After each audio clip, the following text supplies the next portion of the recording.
Assalamualaikum warahmatullahi wabarakatuh. Perkenalkan, nama saya Arida Nafisa, mahasiswa Pascasarjana Universitas Negeri Malang tahun 2020. Pada kesempatan kali ini, saya akan mempresentasikan makalah saya yang berjudul Hakikat Pendidikan Seni dan Relevansinya pada Abad 21. Hakikat Konsep Pendidikan Seni. Pendahuluan. Pendidikan merupakan suatu kebutuhan yang tidak akan lepas dari manusia, dari masa kandungan hingga dewasa. Pendidikan akan terus berjalan selama masa hidup manusia. Pendidikan bisa dilaksanakan secara sadar atau tidak sadar, karena pendidikan sendiri menjadi salah satu alat untuk bertahan hidup dan beradaptasi dengan manusia lain. Dalam pengertian yang agak luas, pendidikan diartikan sebuah proses metode-metode tertentu sehingga seseorang memperoleh pemahaman dan cara bertingkah laku yang sesuai dengan kebutuhan. Pendidikan menurut John Dewey merupakan proses pembentukan kemampuan dasar fundamental, baik menyangkut daya pikir atau daya intelektual maupun daya emosional atau perasaan yang diarahkan kepada tabiat manusia dan kesesamanya. Pendidikan menurut Charles E. Silberman tidak sama dengan pengajaran karena pengajaran hanya berfokus pada usaha pengembangan intelektualitas manusia. Sebaliknya, pendidikan berusaha mengembangkan seluruh aspek kepribadian dan kemampuan manusia, baik aspek kognitif, afektif, dan psikomotorik. Pendidikan mempunyai makna yang luas dari pengajaran, tetapi pengajaran merupakan suatu sarana yang ampuh dalam menyelenggarakan pendidikan. Secara umum, pendidikan sudah ada sejak manusia diciptakan. Pendidikan bersifat umum yang didasarkan oleh insting manusia. Insting merupakan sifat dasar manusia yang bersumber dari pemikiran dan pengalaman. Manusia menciptakan cara-cara dalam mendidik yang berasal dari pengembangan pikiran. Semakin maju perkembangan pikiran, maka semakin bervariasi pula dalam cara mengajarnya. Pendidikan berkaitan dengan perkembangan manusia. Maksud dari pendidikan sendiri adalah membuat manusia meningkatkan kualitas hidupnya, dari alamiah menjadi berbudaya. Pendidikan erat kaitannya dengan membudayakan manusia. Dengan membudayakan manusia, maka meningkatkan kualitas kehidupan manusia. Semakin tinggi kebudayaan, maka akan semakin tinggi cara mendidiknya. Pendidikan merupakan aspek dari kehidupan manusia dan ada dalam kebudayaan. Akan tetapi, kebudayaan hanya bisa dibentuk melalui pendidikan.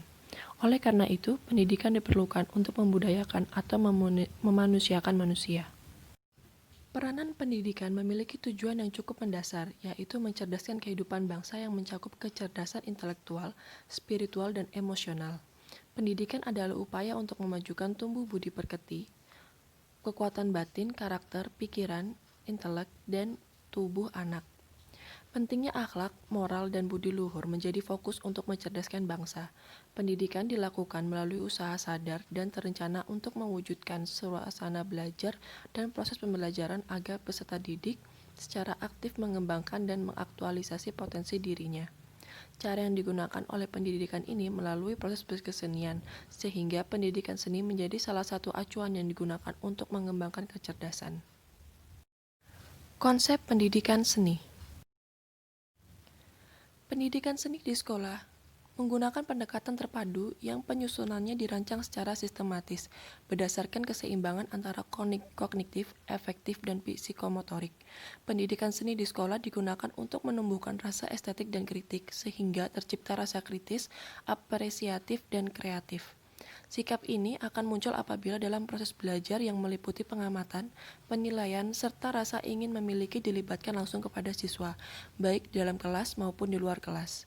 Pendidikan seni melibatkan segala kegiatan aktivis fisik dan cita rasa keindahan yang tertuang dalam kegiatan ekspresi, eksplorasi, apresiasi, dan kreasi, baik melalui rupa, gerak, dan bunyi. Adapun konsep pendidikan dibagi menjadi dua kategori, yaitu seni dalam pendidikan dan pendidikan melalui seni. Konsep seni dalam pendidikan pada awalnya dikemukakan oleh golongan esensialis yang menganggap bahwa secara hakiki bahwa materi seni penting untuk diajarkan kepada anak. Dalam konsep ini, keahlian seperti menyanyi, menari, melukis, dan sebagainya perlu diajarkan kepada anak dalam upaya mengembangkan dan melestarikan keahlian anak didik. Hal tersebut menunjukkan bahwa seni memang harus diajarkan melalui lembaga pendidikan. Konsekuensinya tentu saja membuat tenaga pendidik untuk menguasai penuh berbagai bidang kesenian.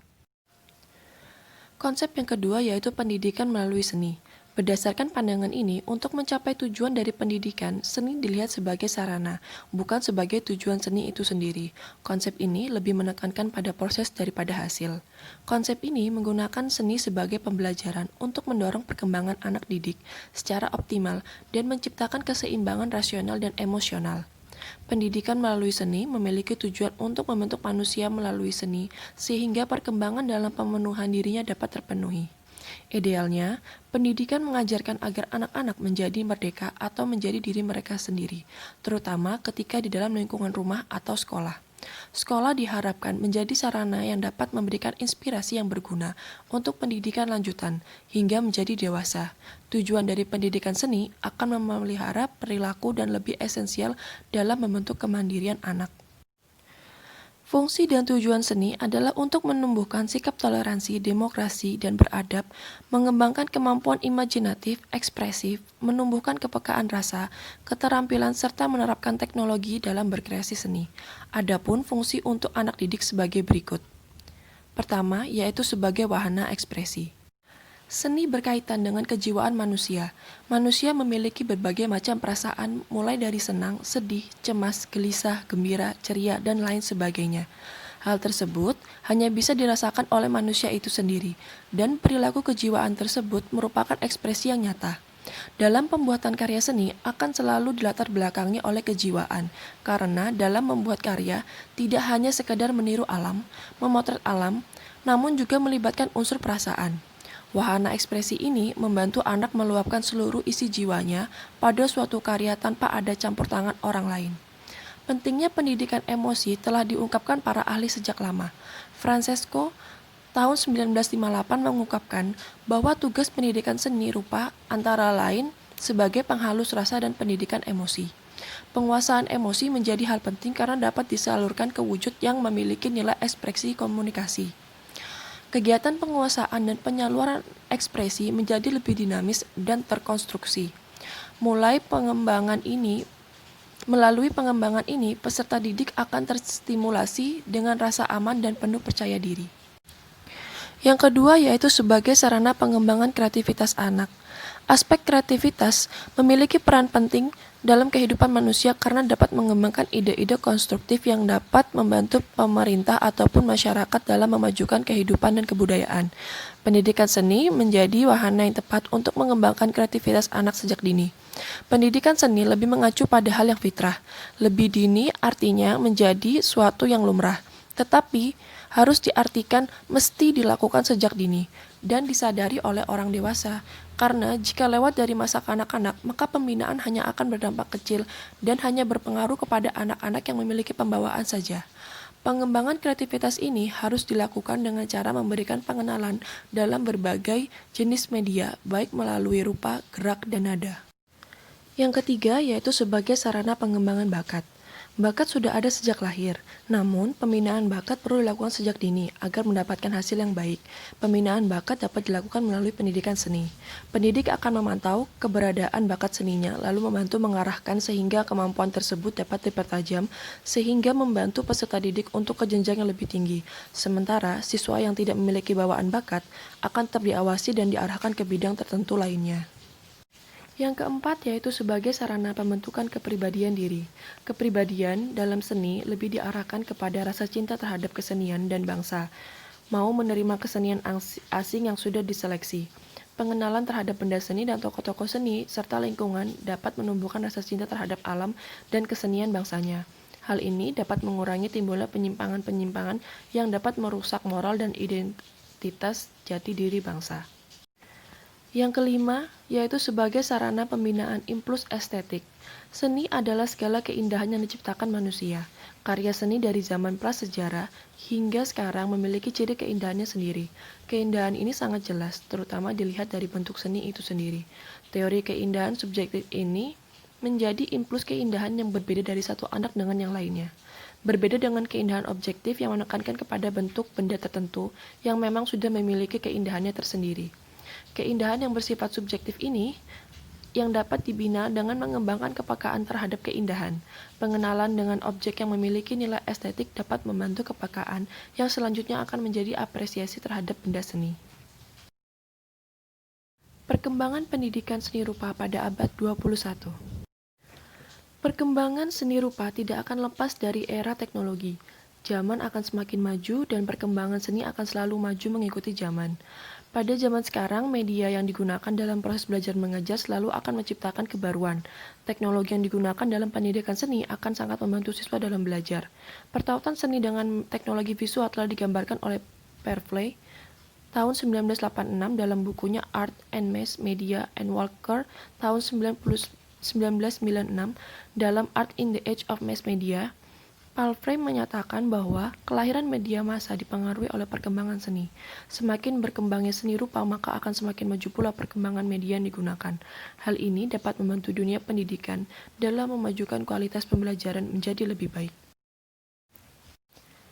Di era pengetahuan dan teknologi yang sudah maju ini diharapkan dapat meningkatkan proses pembelajaran menjadi lebih berkualitas. Pelajaran seni rupa di sekolah memang masih bersifat konvensional, yang artinya masih sebatas pendidikan keterampilan, sehingga para tenaga pendidik dituntut untuk mengikuti perkembangan arus teknologi. Semakin berkembangnya teknologi akan mempermudah para pendidik dalam mengajar. Anak didik yang diajar juga semakin senang. Dalam luasnya media pembelajaran, tenaga pendidik dapat dengan mudahnya mengakses bahan ajar yang digunakan. Contoh, guru dapat menggunakan fasilitas dari platform YouTube untuk memilih materi yang sesuai dengan SK dan KD.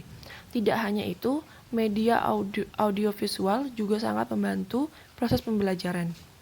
Kemajuan teknologi menjadi prioritas dalam mengajarkan pendidikan seni, karena teknologi menjadi salah satu upaya dalam menanamkan kekayaan budaya pada peserta didik.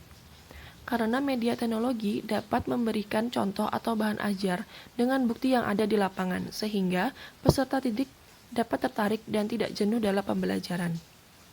Peserta didik juga harus diberi literasi teknologi, karena dapat membantu dalam mengembangkan kreativitas dan proses belajar.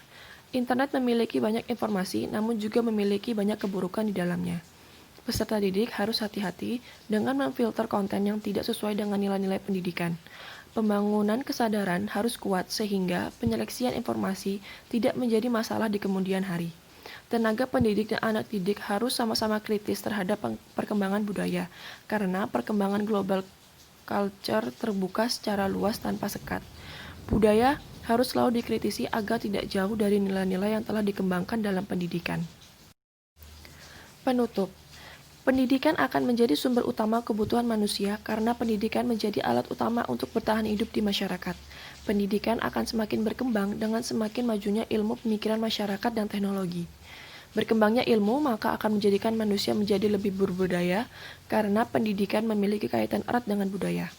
Tujuan dari pendidikan adalah membudayakan manusia, maka dengan membudayakan manusia, meningkatkan kualitas kehidupan manusia. Pendidikan seni membahas mengenai estetis, artistik, dan kreatif yang berakar dari norma, nilai, perilaku, dan produk seni budaya bangsa melalui aktivitas berkesenian. Pendidikan seni bertujuan mengembangkan kemampuan siswa dalam memahami seni, dalam konteks ilmu pengetahuan, teknologi, dan sosial, sehingga dapat berperan dalam perkembangan sejarah peradaban dan kebudayaan, baik dalam tingkat lokal, nasional, regional, maupun global. Sekian presentasi dari saya. Jika ada yang ingin tanyakan, bisa ditinggalkan di kolom komentar. Terima kasih. Assalamualaikum warahmatullahi wabarakatuh.